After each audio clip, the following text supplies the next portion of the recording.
but this was our big gun. Now it just looks like you're stalking him.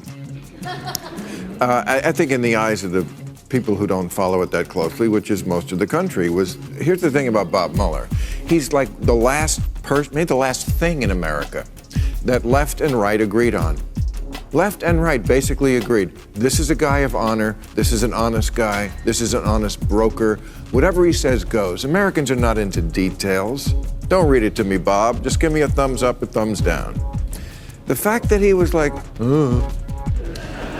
I don't. If you couldn't impeach before, how are you going to impeach after? Or should you? Well, were you?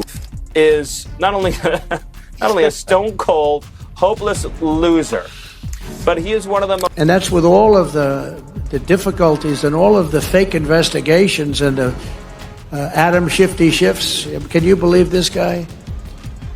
He's got the smallest. This might be one of the most jaw-dropping moments online right now. Bill Maher takes aim at Adam Schiff in a way we haven't seen before. In his latest show, Maher doesn't pull any punches. He directly calls out Schiff and raises serious questions about where the Democratic Party is heading and whether it can recover at all. It's a powerful moment that's getting a lot of attention. If you're already interested in how this all unfolds, make sure to give this video a thumbs up. It really helps. Now let's get into it, starting with how some Democratic leaders completely changed their stance once Trump started regaining traction. Evaporating. And you need to look at the cumulative total of all this and how much damage is being done.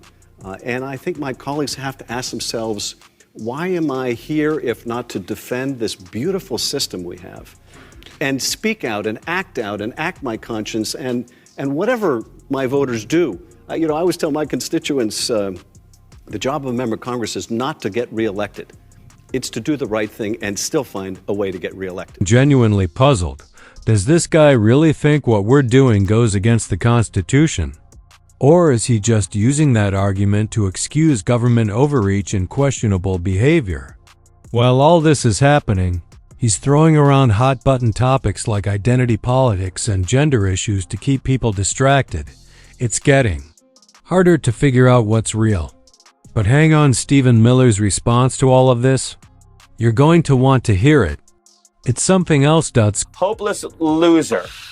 But he is one of the most corrupt, one of the most shameful, one of the most heinous individuals ever to serve in public office in America. And everything he's devoted his life to has been debunked, discredited, and discarded. He literally represents the face of failure.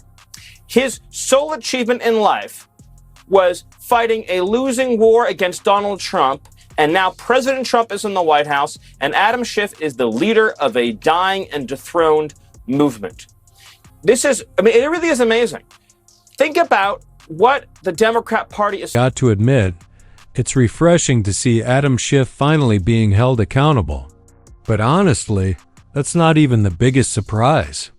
The real issue is how often he's gotten things wrong from the beginning. Remember when he said Trump would lose and accused him of only caring about money and himself? Yet here we are, Trump's the one pushing policies that put America first, focusing on the economy and our kids' future. The difference between the two couldn't be clearer. And going after the money is a way to bring about some real justice. Do you think the reason why Joe Biden is going to beat Donald Trump is because at the end of the day, America is going to want a president who is a decent human being, who doesn't shit on other people, who has some interest in the American people, some interest in something beyond himself. I think at the end of the day, people are going to reject this bigoted, divisive figure. They're not going to want to put the country through. They can't stop talking about Trump, yet he's the only one not getting caught up in all the noise. What's really surprising is how the far-left crowd stays completely unaware of how out of touch they're coming across. Instead of stepping back, they just keep pushing the same narrative, not realizing they're doing more harm to their own cause. Then Bill Maher steps in and cuts right through it all, breaking down their arguments with a few sharp, no-nonsense remarks. Sports by sex doesn't make sense. Right. And talked about how we separate sports like the WNBA just because it's just socialization. This is insane. I agree. Okay. That's why people vote for Trump. Because there's stuff like that on the left that people just go, I know Trump's horrible. The Democrats keep leaning into the same strategies that set them back to begin with, and now they look completely out of sync. While Trump's the only one showing clear leadership. The ironic part? They were so confident before, talking like the next election was already a done deal. But now, one of their own has come out and said something that completely changes the game, and it really highlights just how deep their problems go down. You can like Joe Biden, but hate Capitol Hill. As it has been for so many years. When you look at people, think about Trump. You ever watch Trump debate? This is why I was joking around and said I'd challenge him to a debate. What would I have to worry about? He doesn't say anything. He goes up against Democrats. It's going to be very, very good. It's going to be fabulous. But they watch. Wait and see. He hasn't said anything, right? And nobody on the Democratic side has, what is it? The pizzazz. I know you got the substance, but you've got a lot of people out there that are preoccupied with their own lives, and they want somebody that knows how to ingratiate themselves with them. That's what in debates is called a gish gallop. Okay, it's called a gish gallop. And it wasn't just Bill Maher speaking out. Donald Trump joined in and didn't hold back either. In a sharp 2-minute takedown, Trump called him a watermelon and tore into him without hesitation. It was classic Trump, straightforward, blunt, and unfiltered. By the time he was done, it was clear this guy is losing control of the narrative. Fake investigations and the Adam Shifty Schiffs. Can you believe this guy? He's got the smallest neck I've ever seen. And the biggest head. We call him watermelon head. I'd say, how could that big fat face stand on a neck that looked like this finger? How can it? It was the weirdest thing. It's a mystery. Nobody can understand it.